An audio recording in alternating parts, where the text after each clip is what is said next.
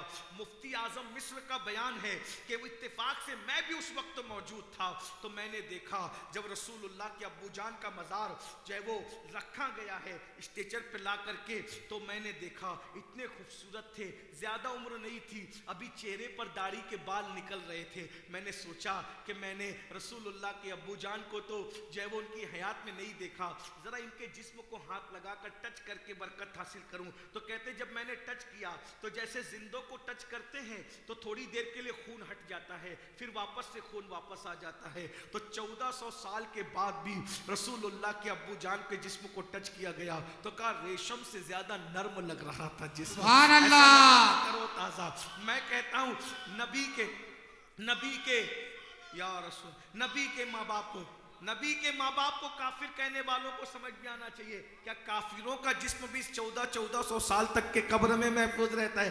اور مولوی تیری جسم کو تیری قبر کی ہڈیاں مٹی کھا جائے گی. کتنے لوگ ہیں جو مٹی میں مل گئے, لیکن نادان یہ نہیں دیکھتا ارے تیرا باپ مولوی ہو کر کے تیری قبر میں ہڈیاں پگھل گئی اور پگھل جائے گی, لیکن میرے نبی کے ابو جان کے جسم کو دیکھ, 1400 سال کے بعد بھی جسم صحیح سلامت ہے. کیا کافر ایسے ہوتے؟ کافروں کے جسم بھی صحیح سلامت ہوتے. ارے پاگلو, چوروں کے یہاں ولی پیدا نہیں ہوتا, چوروں کے یہاں ولی پیدا نہیں ہوتا, جواریوں کے یہاں ولی پیدا نہیں ہوتا, تو کافر کے گھر میں اللہ کا محبوب کیسے پیدا ہوتا؟ نعرہ تکبیر, نعرہ رسالت. ارے جب غوث پاک جیسے سید الاولیاء کو پیدا کرنا ہوا تو صالح کے گھر میں سید الاولیاء پیدا نہیں ہوا, بلکہ سید الاولیاء صالح نہیں ابو صالح کے گھر میں پیدا ہوا. جب سید الاولیاء کے لیے صالح نہیں چلتا بلکہ ابو صالح چاہیے, جب غوث پاک کے والد کے لیے اتنے متقی کا انتخاب کیا گیا تو سید الانبیاء کے والد کے لیے کیسے والد کا انتخاب کیا؟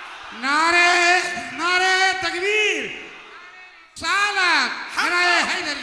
ہم تو یہ کہتے ہیں کہ باپ ہونے کے اعتبار سے حضرت عبداللہ کی طرح کوئی نہیں ہو سکتا۔ کیوں؟ کیونکہ کسی کا بیٹا غوث ہے، کتب ابدال صحابی ہے، لیکن اے سرکار عبداللہ تم پر میری جان قربان ہے، میری نسل قربان ہے، تمہارا شہزادہ تو اللہ کا محبوب ہے۔ نعرے رسالت۔ حضرت عبداللہ اور آمنہ وہ ہیں، حضرت عبداللہ اور آمنہ وہ ہیں۔ توجہ، بات بہت الگ سمت میں نکل گئی اور ایسا لگ رہا ہے جیسے ابوا اور گنبد خضرا کی توجہ اس طرف ہو گئی۔ سبحان اللہ۔ عبداللہ اور آمنہ کو لوگ کیا جانے، عبداللہ اور آمنہ کو لوگ کیا پہچانے؟ جس کو عرش سے سلام آتا ہے، توجہ، جس کو عرش سے سلام آتا ہے وہ خدیجۃ الکبریٰ جس کی بہو ہے، وہ حضرت آمنہ اور حضرت عبداللہ ہے۔ سبحان اللہ۔ جس سیدہ فاطمہ کے لیے قیامت کے دن اعلان ہوگا، محشر والو گردنیں جھکا لو، آنکھوں کو بند کر لو، نبی کی بیٹی فاطمہ پلسرات سے گزر رہی ہے، جس کے لیے محشر والوں کی گردنیں جھکائی جائے گی، وہ سیدہ فاطمہ جس کی پوتی ہے، اس کو سرکار عبداللہ اور سرکار آمنہ کہا۔ نعرے تکبیر، نعرے رسالت، نعرہ حیدری۔ اپنے نبی کے ماں باپ کی اہمیت سمجھو، بلکہ میں تو لوگوں کو کہتا ہوں جب میری دعا قبول ہونے میں دیر ہوتی ہے تو میں اللہ سے کہتا ہوں واسطہ تجھے نبی کے ماں باپ کا۔ سبحان اللہ۔ نبی کے ماں باپ، نبی کے ماں باپ ہیں۔ میرا دل چاہ رہا ہے کہ میں نبی کے والدین پہ بہت باتیں کروں، لیکن میں بس اتنی بات پہ بات پوری کرتا ہوں کیونکہ ٹائم زیادہ ہو رہا ہے اور بہت دیر تک کے سردی کے موسم میں تقریر کرنا لوگوں کی اپنی حاجتیں ہوتی ہے۔ ایک بات سن لے، حضور علیہ السلام کی امی جان سے حضور کو پیار کتنا تھا، تو حضور کی امی جان نے کہا، پہ بات پوری کر لوں نا، حضور کی امی جان نے کہا میرے بیٹے، ہائے ہائے ہائے، حضور کو کوئی بیٹا نہیں کہہ سکتا، پوچھو علماء سے ہیں، وہ سب کے آقا ہیں، لیکن جس کو بیٹا کہنے کا حق ہے وہ سیدہ آمنہ ہے۔ بے شک، سبحان اللہ۔ وہ سرکار آمنہ آپ کے قدموں کی بلائیں لیتی ہے دنیا کہ آپ کیسی ماں ہے، جس کا ہم کلمہ پڑھتے ہیں وہ آپ کا بیٹا ہے۔ ہائے کیا شان ہے سرکار آمنہ، اللہ اکبر۔ تو کہا میرے بیٹے میں چاہتی ہوں کہ تمہارے بابا کے مزار پہ تمہیں لے چلوں، اور تمہارے دادا سے اجازت لی۔ 3 لوگ نکلے مکے سے مدینہ شریف چل۔ اس وقت تو مدینہ شریف نام نہیں تھا، یثرب تھا۔ میں وضاحت اس لیے کر رہا ہوں، کوئی یہ نہ کہے کہ مدینہ شریف نام تو بعد میں پڑا، وہ اس کو نام یثرب۔ تو بہرحال یہ بھی دیکھ لیں، توجہ، نبی کے پہنچنے سے پہلے ابا جا کر آرام کر رہے ہیں کہ تم یہی آؤ گے میرے لاڈلے، سبحان اللہ۔ تم یہی آؤ گے تو ہم اور تم قیامت تک ساتھ ساتھ آرام کریں ہیں۔ ہائے ہائے، اور جو جگہ ہمارے بزرگوں نے ہمیں بتائی نبی کے ابا جان کے مزار کی، وہ رسول اللہ کے سرحانے، توجہ، حضور کے کہاں ہیں؟ ہاں، پورا بقی قدموں میں سو رہا ہے اور ابا کو سرحانے رکھا۔ اب تو وہ منتقل ہو گیا مزار، لیکن بہرحال جو جگہ ہے وہ اس کی نشاندہی کی گئی ہے۔ بہرحال تو حضور کی امی جان نے کہا کہ ہم تمہیں زیارت کرائیں گے تمہارے بابا کی، تمہارے بابا کی مزار کی زیارت۔ اور حضرت ام ایمن یہ حضور کی امی کی کنیز تھی، اصل میں یہ کنیز تھی حضور کے ابو جان کی، لیکن جب حضور کے ابو جان کا وصال ہوا تو یہ کنیز ہو گئی حضرت ام ایمن حضور کی امی کی، اور جب امی کا وصال ہوا تو یہ کنیز مل گئی کس کو؟ حضرت مصطفیٰ کریم صلی اللہ علیہ وسلم کو۔ ام ایمن کا نصیب دیکھو، پہلے کنیز تھی حضور کے ابو جان کی، پھر کنیز بنی حضور کی امی جان کی، پھر کنیز بنی رسول اللہ کی، پھر کنیز بنی سیدہ فاطمہ کی۔ ہائے ہائے، سبحان اللہ۔ یہ ام ایمن بھی ام ایمن ہے، یہ ام ایمن بھی بڑی شان والی خاتون ام ایمن۔ ہائے ہائے، تو بہرحال یہ تینوں قافلہ نکلا اور پھر مکہ شریف سے مدینہ شریف گئے، اور حضور نے اپنے ابو جان کے مزار پر، ابو جان کے مزار پہ گئے اپنی زیارت کرانے۔ یہی تو کہوں گا حضور اپنے ابو جان کو اپنی زیارت کرانے کے لیے گئے. حضور کی امی جان نے جو ہے وہ اپنے شوہر کا مزار دیکھا, بہت روئی. جوانی کا عالم تھا, بہت چھوٹی عمر تھی, کوئی بڑی عمر نہیں تھی حضور کی امی جان کی, اور جوانی میں بیوہ ہو گئی. حضور اپنی ماں کے شکم میں صرف 2 مہینے کے تھے, تب حضور کے ابو جان کا وصال ہو گیا. تو بہت بڑی شاعرہ بھی تھی, شعر کہنا جانتی, شعر کہنے کی صلاحیت تھی. تو اپنے شوہر کی شان میں شعر کہنے لگی اور صدمہ تازہ ہو گیا. تقریباً 6 سال کے بعد, وصال کے 6.5 سال کے بعد پہنچی تھی, صدمہ تازہ ہو گیا.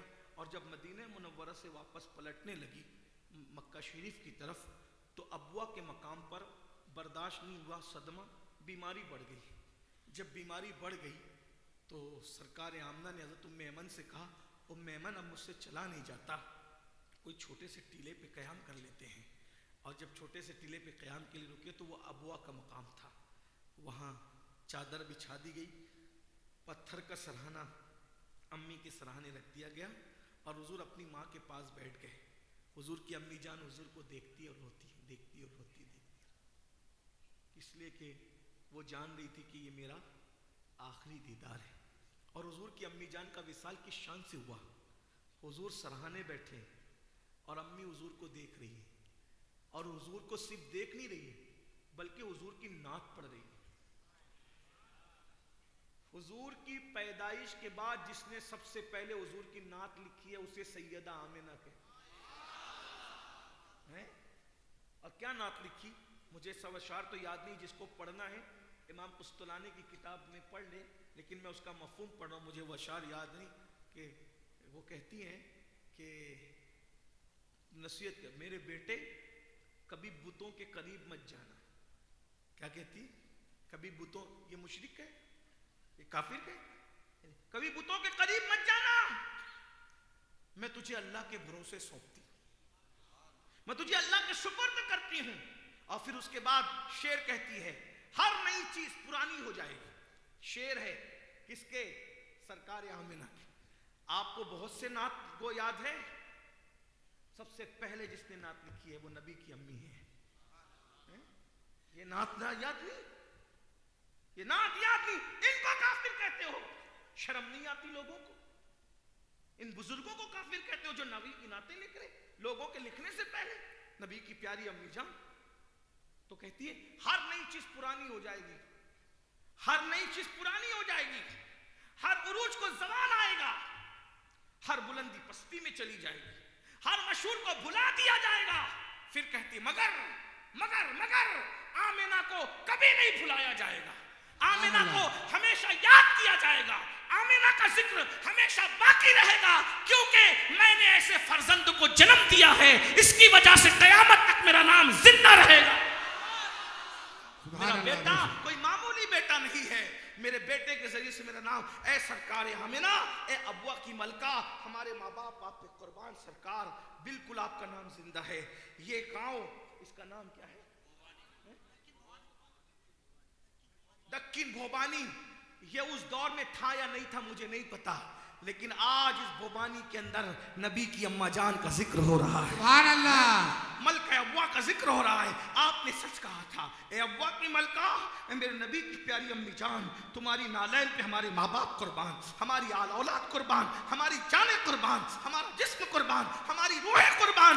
سرکار آمنہ بالکل آپ کا ذکر زندہ رہے گا. اور امین القادری جیسے لوگ اگر مر جائیں تو بھی اس کے بعد ہزاروں لوگ پیدا ہوں گے جو آپ کی بارگاہ میں خراج عقیدت پیش کرتے رہیں گے. آپ کہتی ہے میرا نام قیامت تک ہمیشہ زندہ رہے گا کہ میں نے ایسے بیٹے کو جنم دیا ہے جس کے چہرے کی روشنی اللہ اکبر دلوں کو لبھاتی ہے, جس کے چہرے کا نور اللہ اکبر دلوں کو زندگی بخشتا ہے. بہرحال حضور علیہ السلام کی امی جان یہ نعت پڑھ رہی ہے اور روتی جا رہی ہے.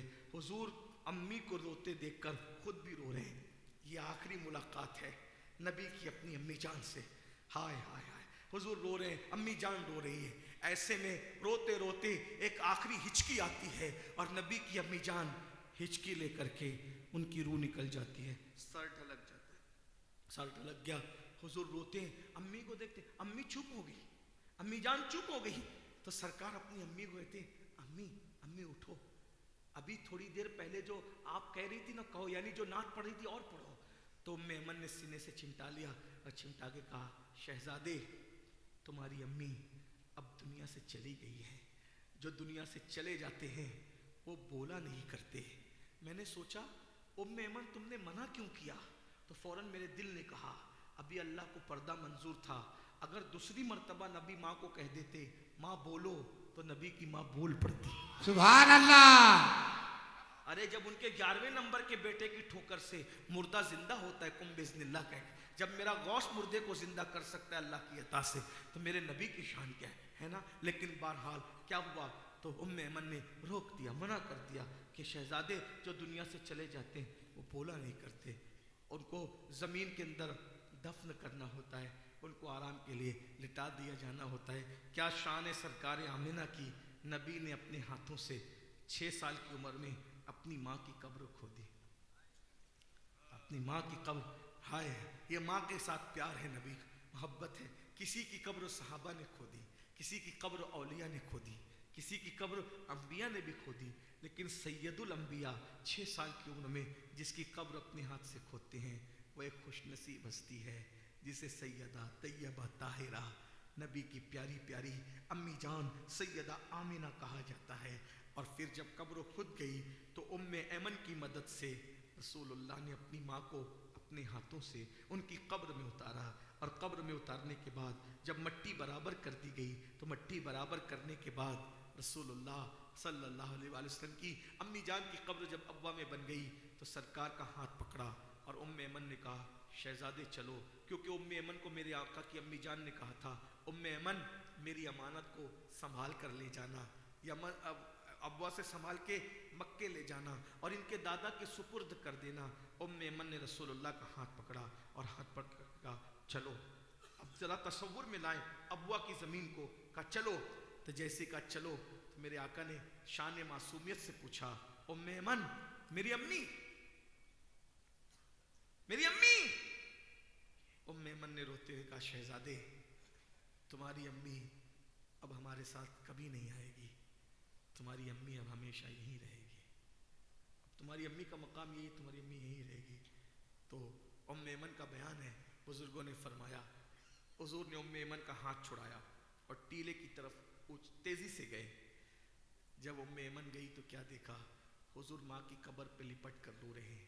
ماں سے محبت دیکھو، ماں کی قبر پہ لپٹ کے رو رہے ہیں اور موٹے موٹے آنسو قبر پہ نچھاور ہو رہے ہیں.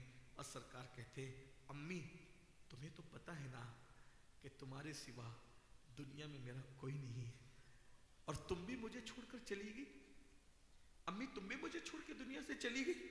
اتنا کہنا تھا ام ایمن رو پڑی اور رونے کے بعد ام ایمن کا بیان ہے کہ ام ایمن نے حضور کو اٹھایا، اٹھا کر کے جب لے کر کے گئی تو ام ایمن کہتی ہے میں جب حضور کو لے کے جا رہی تھی حضور ماں سے محبت اتنی تھی کہ پلٹ پلٹ کر ماں کی قبر کو دیکھ رہے، روتے جا رہے تھے اور پلٹ پلٹ کر ماں کی قبر کو دیکھ رہے تھے. حتیٰ کہ جب میں نے ان کو اپنی سواری پر اپنی اونٹنی پہ بٹھایا تو میں دیکھتی تھی جیسے وہ ابوا سے دور جاتے ویسے پلٹ پلٹ کر دیکھتے، ایسا لگتا تھا ابھی ماں لوٹ کر آئے گی، ابھی ماں لوٹ کر آئے گی.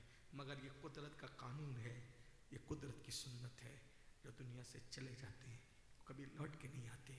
پھر نہیں پتا کہ ام ایمن نے رسول اللہ کے آنسوؤں کو کیسے خشک کیا، کیسے پہنچا، اور حضور علیہ السلام نے اپنی آنسوؤں کو کس طریقے سے اس پہ صبر کیا.